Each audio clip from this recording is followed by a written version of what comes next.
to all our Freedom family. We live in such an unusual time in current culture. The COVID-19 pandemic has turned our society upside down. We all feel it in the stay-at-home order, in social distancing, and in the changes in school for kids, work for adults. What we know, life is anything but normal. What we don't know is what lies ahead. Everyone has questions about when society will begin to open up again and what re-entry will look like. And there are similar questions for us as a church family. That's the purpose of this video. We as elders and staff want to address some of these issues. There's definitely a level of confusion in what could and should expect in the weeks to come. There's talk at both the national and state level about a soft opening for different aspects of society. Well, where do churches fit into this? Where does our church fit into this? About a week ago, I had the privilege of being in on a face-to-face meeting with some of the leading health officials here in the Texas Panhandle, with safe social distancing, of course. And here's some helpful things that were shared. At the time of that meeting, there were approximately 500 confirmed cases here in the Panhandle. In 9 days' time since that meeting, that number has jumped to over 1,000.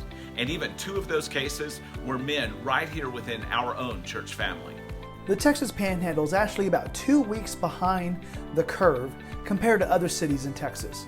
We have not reached our peak yet. This means that some of the guidelines given by Governor Abbott may be applicable in some areas of Texas, but yet not here in the Panhandle. Concerning the virus itself, even adhering to the social distancing rule, if you are within 6 feet of an infected person for just 5 minutes, you are at a medium risk of infection. We realize Governor Abbott has given the executive order that public places can begin to reopen beginning May 1st. However, Phase 1 only allows 25% occupancy. More important, we realize there is a difference between what is legal and what is wisdom. We just don't want to confuse the two. Many churches on the state and local level have made decisions not to meet yet. Why? Because churches are unique in why we meet and how we meet. Church is a large number of people gathering in an enclosed area for a long period of time. Because we are a church family, we like lots of hugs and handshaking and physical interaction. There was someone not in our church who asked, well, when you go to Home Depot, there's big crowds there. If people can gather there, why can't we have open church? And my response is this: I don't go to Home Depot intending to hug 50 people. As a matter of fact, Home Depot limits how many people go into the store right now. Childcare is an issue. How are you going to keep kids from interacting with each other? For those of you who are parents, think about the challenge that would be. Plus, how would we handle kids' church, or especially the nursery? Singing is also an issue. It's actually been proven that singing together in close proximity actually increases the chance of contamination. If we were to meet right now, we would have to enforce the 6-foot distancing rule. This means we would have to file people in one at a time, we would have to set up chairs in the sanctuary 6 feet apart, and we would discourage personal contact and interaction. Even if we were to try this, would we see this as a positive experience? Here are some things we must resolve to as a church family. We will most likely need to continue decentralized church at least until the end of May, maybe even longer.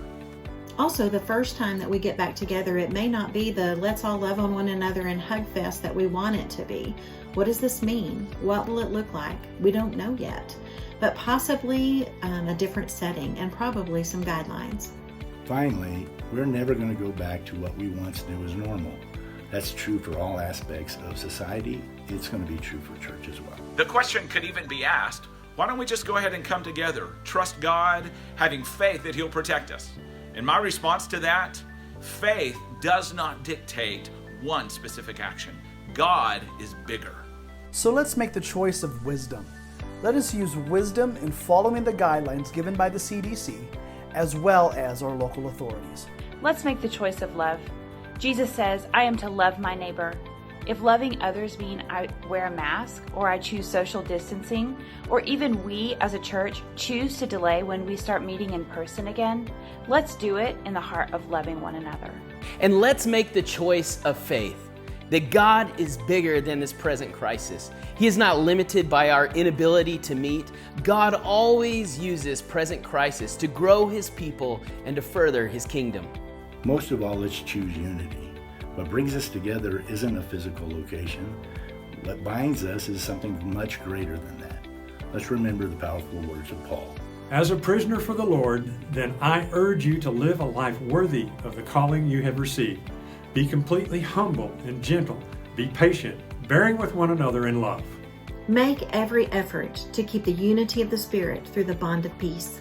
There is one body and one Spirit, just as you were called to one hope when you were called. There is one Lord, one faith, one baptism, one God and Father of all, who is over all and through all and in all.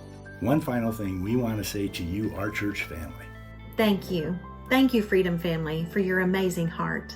Thank you that in your words and actions and attitudes, you are out there being a light that makes Jesus attractive to people. And thank you for the countless amazing, beautiful stories we have heard of you serving people in our church and serving others in our community.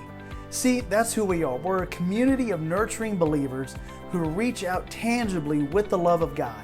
And that's exactly what's being done in this season through Freedom. Thank you. Thank you. Thank you. Thank you. Thank you. Thank you. Thank you, and may Jesus be glorified.